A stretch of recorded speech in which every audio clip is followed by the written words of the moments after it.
Here we are. We're on our last quiz, quiz 5. So let's check our sentence. Melissa wanted to visit her family last week.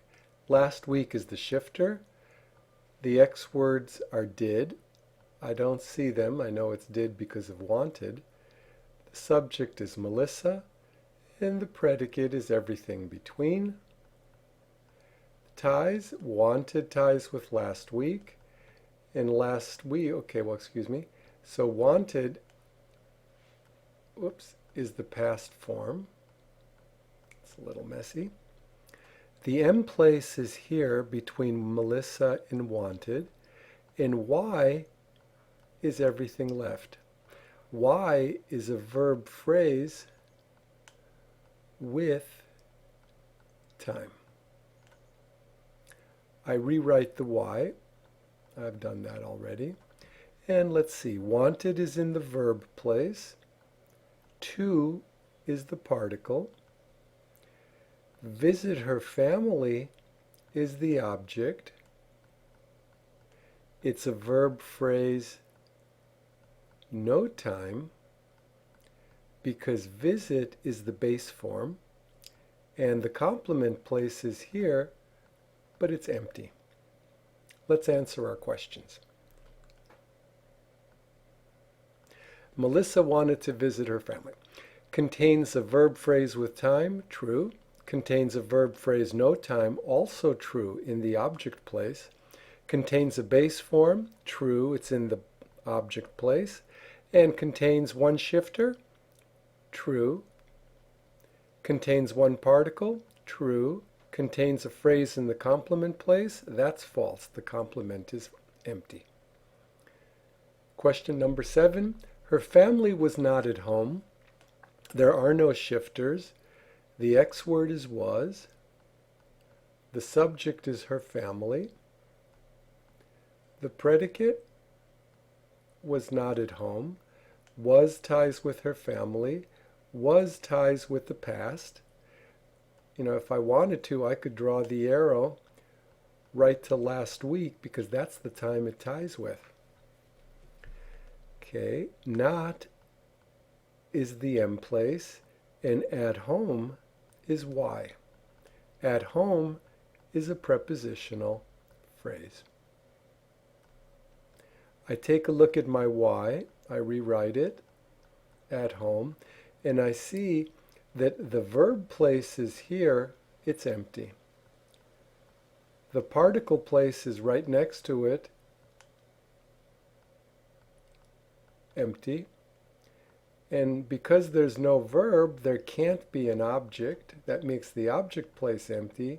The only thing left is a complement. And like we said, the complement is a prepositional phrase. Let's answer our questions.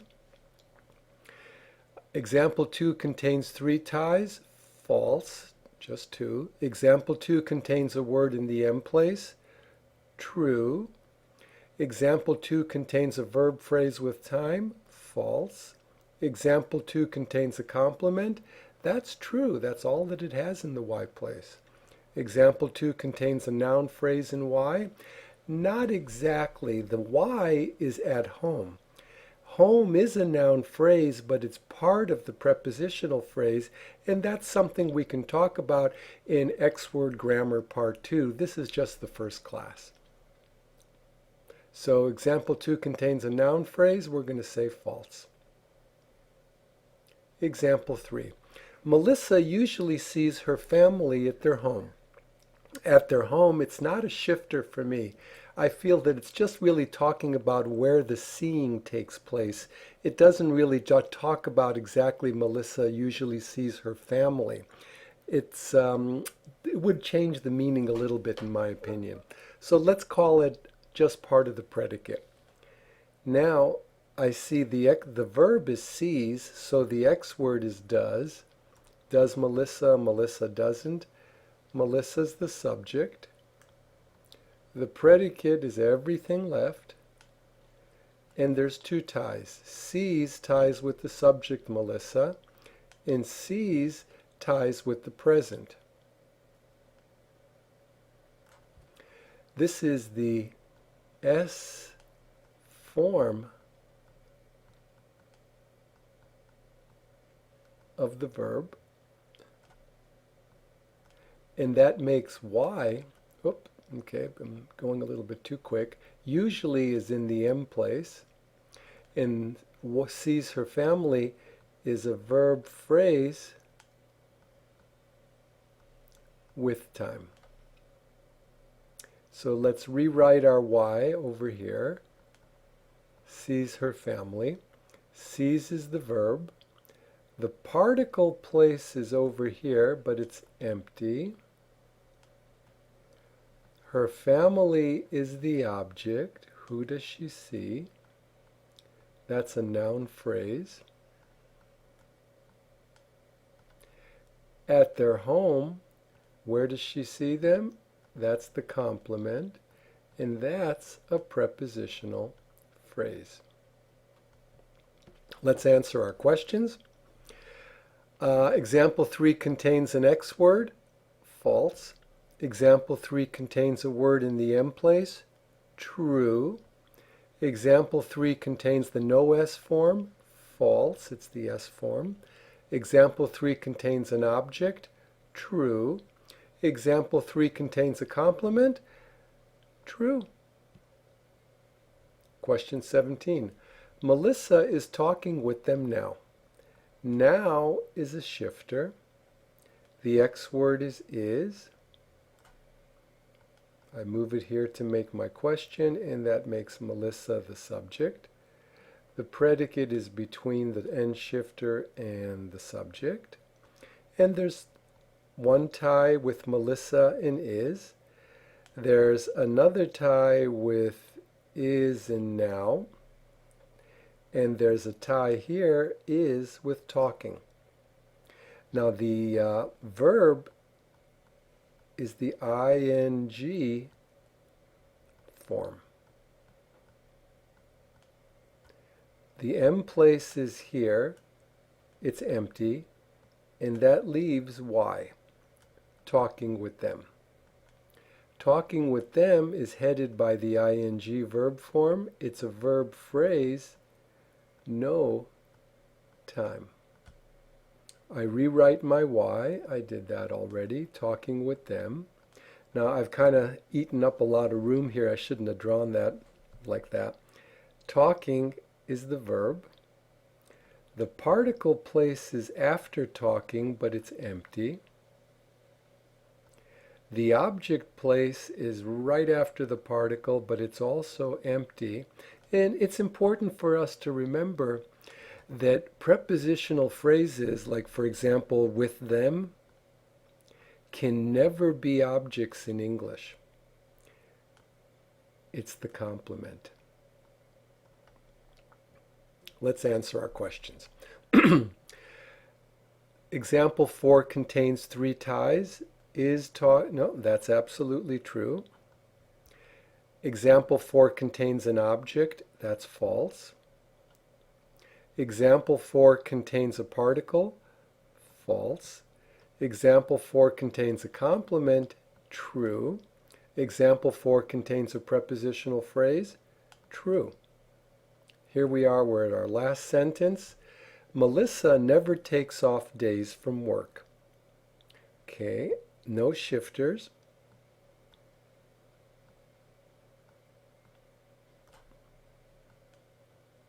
Melissa's the subject. Okay, and just to say very quickly, if we said from work was a shifter, from work Melissa never takes off days, it seems like I'm thinking that, well, compared to school, for example, where she does take off days. But because there isn't any special meaning or added meaning to this, I'm going to keep it in the complement place, and that really shows where the takes off the days happens only. Okay, so takes ties with Melissa, and takes also ties with the present. I'll just write down PR. And that's the S form of the verb. Our examples all has a lot of S forms here. Okay. Am is never, and that leaves the Y place. Takes off days from work. The S form, that makes Y a verb phrase with time. I rewrite my Y, takes off days from work, and I see that takes is the verb, off is the particle, days is the object, it's a noun phrase, and okay, the noun object is a noun phrase, and from work is the complement, and here we have a prepositional phrase. Okay, let's answer our questions. Example 5 contains a word in the am place. True. Example 5 contains a particle. True. Example 5 contains an object. That's also true. Example 5 contains a complement. Absolutely true. And example 5 contains a prepositional phrase. True. Okay, let's just submit, make sure that we answered everything correctly. And let's see, how did we do? We got 26 out of 26. Pretty good, if I say so myself. And that takes care of quiz 5. This is probably the end of our class for you, unless you want to go back and review, or if you want to put something up on our discussion board or add some comments. Please keep your eyes open. If you enjoyed grammar, X-word grammar, the simple sentence, then probably you'll enjoy the next grammar class. It's X-word grammar part 2. And that one will start to show how you take the basic sentence and take the basic phrases of English and how they start to get reassembled. And that's where the complexity of English really begins. So I hope that this has been an interesting class for you. I hope that you'll be able to use this information in your own education or in your own dealings and learning. And it's been a pleasure. I'm really happy you took the class, and I hope you enjoyed it. Goodbye.